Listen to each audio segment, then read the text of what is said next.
همراهان نازنین سلام و وقت شما بخیر. با همکارم آمدم و توجه مرا کانتینرهای جلب کرد به سمت خود که از این کانتینرها دقیقاً کانکس ها و یا همون اتاقهای بسیار عالی جور میشه.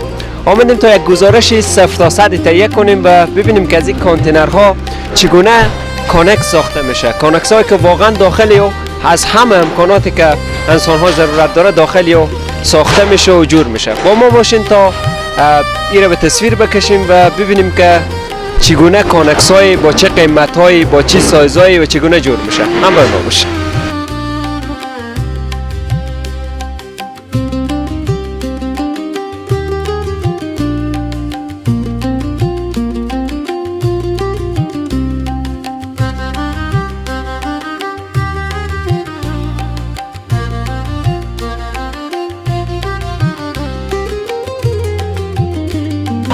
همراهان عزیز و بیننده های ارجمند، دقیقاً در کنار کانکس قرار دارم که عنقریب تمام شود کاری. ببینیم داخل میبینیم که کار از به کجا رسیده و دقیقاً از چی تخته های استفاده شده، سقفی چطوره و چطور برقکشی شده. طبقی که کاکا نصار احمد با ما گفتن دروازه از اینا طبقی که شما به تصویر میبینید دروازه PVC استفاده شده، بسیار مجهز و منظم که حتی وقتی که این بسته میشه صدا از اون طرف کاملا دیگه نمیاد، منظم.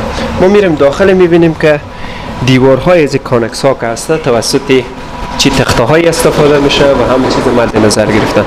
این دیگه فکر کنم عنقریب رو به تکمیل شدن. بله این فعلا دیگه خلاص شدن، یک پاکتی مونده و بچه‌ها فوم بندازن و فرش آور کنن دیگه چیزی که نمونده. قسمت فومی چیز کافی از مونده. بله فوم اندازه ولی فرش انداخته میشه. دیگه قسمت ها کاملا دیگه خلاص دیگه خلاص. معمولا از چی تخته های برای دیوارهای استفاده میکنید؟ اندیف استفاده میکنیم. MDF. بیشتر اندیف بله. تخته اندیف سقف کنه این استفاده. سقف از چی استفاده شد؟ PVC. ای بله اینا میدونم PVC یاد میشه بله. داخل از این کانکس ها چی چیزهای مثلا تجهیزاتی میتونه باشه؟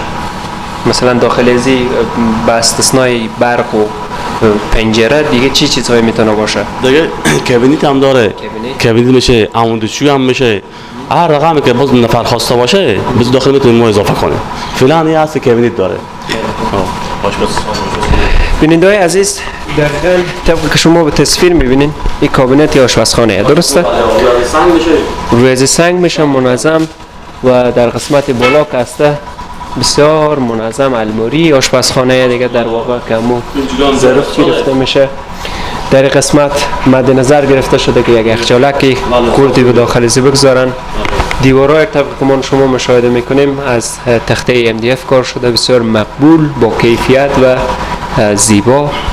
همچنان طبقی که به تصویر میبینین در هر کانکس به اساس سایزی که هسته پنجره های PVC به خاطر روشنایی، آفتاب و این مسائل کار گرفته شده و همونطور خوب صحیح منظم که وقتی داخل میشه آدم فکر میکنه که داخل یک ساختمان شده که تمامی امو چیزهایی که ضرورت هسته داخل ازی هست. طبق شما به تصویر میبینین برقکشی از اینان که هسته در سقفی و چندین تا گروپ استفاده شده LED و در قسمت برای سولار هم هست بله. برای سولار هم برای سولار هم برای بله. یعنی هر دو بخش مد نظر گرفته شده که یعنی اگه کانکس یک وقتی در یک موقعیتی ببریم که برق نباشه باز میشه که پشت ازی از سولار استفاده کنن، از طریق آفتاب برق ازی هم داده میشه.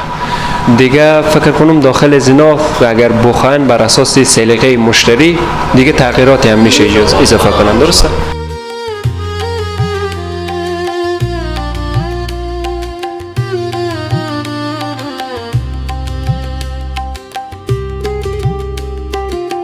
یک کانکسی داریم که کاملا تکمیل شده باشه و برای نشستن آماده باشه. هست بله. بیننده‌های عزیز همراه ما باشین، ما میریم داخل از کانکس میشینیم، با ما باشین.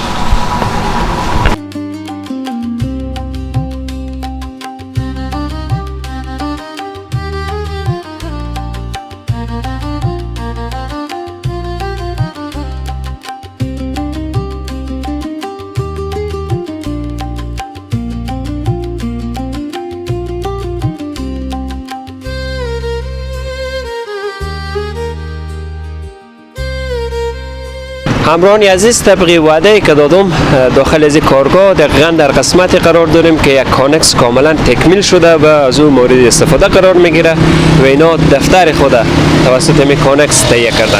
میریم داخل، درسته همینطوره نه؟ خیلی خوب.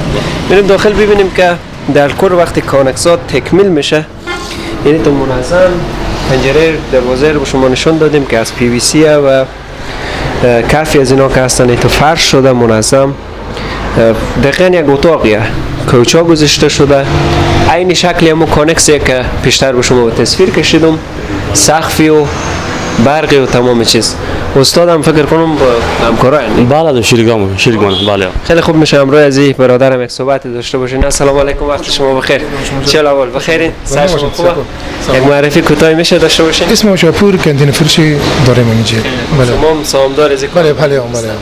خیلی خوب. مرحبا نمیشینید؟ استاد جان، چند وقت میشه که این کارگاه را تشکیل دادین؟ تقریبا 10 سال میشه ما کانتین فروشی میکنیم. 10 سال میشه؟ خیلی خوب. همین کانتینرها که هسته دقیقاً از کدام کشورها میارین؟ این از کشورها مختلف میایه، از ژاپن میایه، از جرمنی میایه. این سابق روسی بود، اگر روسی کم شده نمیایه. شما از این 10 سال میشه که اینجا فعالیت میکنین. دفتر شما هم کانکسیه دیگه؟ کانکسیه بله. خانه سیاره. خیلی خوب. خانه های سیار. بیشتر مردم هرات کانکس به نام چی یاد میکنن اینجا؟ اینجا کانکس میگم خانه سیار. خانه های سیار. این خانه های سیار چقدر قیمت داره؟ قیمت های مختلف دیگه، بس سنجی که خرد و کلون که داره. ما 40 فوت داریم تقریبا 4000 3900. باز 20 فوت که هست 2000 1900 دلار. بله هم دلار. خب اما منظور از فوت منظور شما از چیه دقیقاً؟ امی 20 فوت که هست 6 متر میشه، 6 متر داریم. باز 40 فوت که میشه باشه 12 متر. بله 12 متر. همین دفتری که ما اکنون داخلی هستیم همین چند متره؟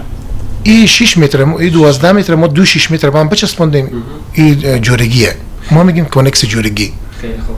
چطور مردم علاقه خرید داره؟ با شکر خوبه بله هم. حالا از روزی که می زنزلا شده فروشات زیاد شده و مردم حال خانه جور نمیکنه، بزی باغا اینا فقط این میگه که هر خانه اجاره چیزی هم باشه میتونه داره پس بده که جات انتقال ده. چه رقم راضی هستین از کاروبار؟ شکر الله، شکر خوبه. برای علاوه مردم هرات از ولایت هم میان برای خرید؟ از ولایت فرا میبرم. همین کانتین کانکس مال ما فرا فروختیم اینا که تالی نبردم اینا. یعنی که میکنن داخل شش می وقت فروخته شد. بله. به چندی؟ این تقریبا ما 3800 دادیم. 3800 دلار. تشکر. زنده باشید. قربان شما. همراهان عزیز، گزارش اختصاصی بود در ارتباط به کانکس هایی که در هرات تولید میشه و مردم میخرن. خواستم 0 تا 100 از این گزارش داشته باشم و برای معلومات شما هم. تا گزارش بعدی و برنامه بعدی